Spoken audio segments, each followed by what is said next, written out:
చాలా మందికి అది ఇప్పటికీ తెలియదు. అది అంటే బావుంటుంది. పెళ్లి అనే దాని మీద ఎంత మోసాలు జరుగుతున్నాయి అన్నది కొంచెం చూపిద్దాం. అది కామెడీ విధంగా చూపిద్దామని ఇది చేయడం జరిగింది. All the very best. Thank you. Good luck.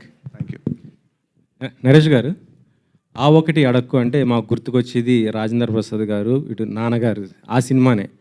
ఇప్పుడు దాన్ని మించేలాగా ఈ సినిమా ఉండబోతుందా? ఈ టైటిల్ పెట్టడానికి కారణం ఏంటండి అసలుకి? దానికి దీన్ని కంపేర్ చేయొచ్చు సార్ ఫస్ట్. ఎందుకంటే అది ఇది టోటలీ డిఫరెంట్ అండి. దాంట్లో ఏంటంటే పెళ్లి కాని అంటే సెటిల్ అవ్వకుండా పెళ్లి చేసుకున్నాడు కదా, దీంట్లో సెటిల్ అయినా పెళ్ళి అవ్వనివాడు కదా. So it's two different thing అండి. మీరు చాలా రకరకాల టైటిల్ అనుకున్నాం. బట్ జనరల్గా ఏంటంటే పెళ్ళెప్పుడు, లేకపోతే ఉద్యోగం ఎప్పుడు, లేకపోతే పిల్లలు ఎప్పుడు, ఇలాంటి జనరల్ క్వశ్చన్స్ అడుగుతుంటారు. సో అలాంటి దాని దగ్గర మనకు ఆన్సర్ ఉండదు. సో అలాంటిటప్పుడు హీరో ఆ ఒకటి అంటుంటాడు. ఆ ఫ్రస్ట్రేషన్ నుంచి వచ్చి ఫన్ ఉంటుందండి. సో దానికోసం పెడతాం జరిగింది కానీ, అంటే సినిమాకి కథ క్యాప్టెన్ పెడతాం జరిగింది కానివ్వండి, దానికి దీనికి ఎటువంటి పొంతన లేదు. రియల్ లైఫ్లో మిమ్మల్ని ఆ ఒకటి అడగొద్దు అని ఎవరన్నా అన్నారా? పిల్లలు ఎప్పుడు అడుగుతూ ఉంటారు కదండి, పెళ్ళి ఎప్పుడు, చదువుకున్నప్పుడు అంతా అడిగారు. ఇప్పుడు ఈ మధ్యకాలంలో ఏంటంటే ఇంకేంటి ఇంకో 2 రోజులు కనేయచ్చు కదా అన్న. That depends on me and my wife, not you. So ఆ ఒకటి అడగని ఆ విషయంలో అనిపిస్తుంటుంది. ఇట్స్ అ పర్సనల్ థింగ్ అండి. It's a personal space. You can go in to the personal space. ఇప్పుడు ఎలక్షన్ టైంలో ఈ సినిమా రిలీజ్ చేస్తున్నా అంటే చాలా సినిమాలు పోస్ట్ పోన్ అవుతున్న పరిస్థితి ఉంది. ఈ టైంలో మీరు రిలీజ్ చేయడానికి కారణం ఏంటి అసలు? సార్ దేని దాందే సార్, ఎలక్షన్స్ ఉంటే ఎలక్షన్స్ ఇప్పుడు ఎంతమంది వచ్చారు కదండి థియేటర్స్కి. సో డెఫినెట్గా సో దాని దారి దీని దారిది ఇది.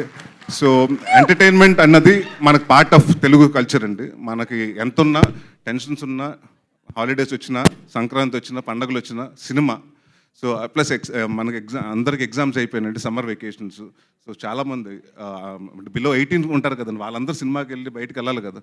సో డెఫినెట్గా ఫ్యామిలీతో వచ్చే సినిమా. సో దానికోసం టార్గెట్ చేసి పెట్టి 3వ తారీఖు. Faria. Hi, myself. Hemamali here. So, first of all, Jatiratnalu is a biggest hit. Adi kuda comedy genre lone ochindi.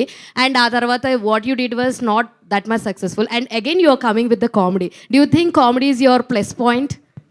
Actually నేను జనరల్గా కూడా చాలా ఫనీ అండి. ఎప్పుడైనా మీరు మాట్లాడితే మీకు తెలుస్తుంది. హ్యూమర్ చాలా ఎక్కువ నాకు. Yes, we నేను can బ్యాండ్ see it కొడుతున్నాను, పర్లేదు. కానీ అలా అనిపించవచ్చు కరెక్టా? అనిపించొచ్చు. అప్పుడప్పుడు కొంచెం బట్లర్ తెలుగు. అలా maybe you can say that. ఎందుకంటే కామెడీ నాకు థియేటర్ డేస్ నుంచి ఇష్టం అండి. Comedy place, comedy movies. So అది ఒక సీరియస్ బిజినెస్ అండి. అలా చెప్తారు కదా, comedy is a very serious business అని చెప్తారు. అది ఈజీ కాదు. అండ్ మేబీ అందుకే those characters they connect easily with people. And every one loves to have a good laugh. They like to have a light hearted 2 hours sitting in the theater, forget their own lives. So I think maybe comedy might be that thing.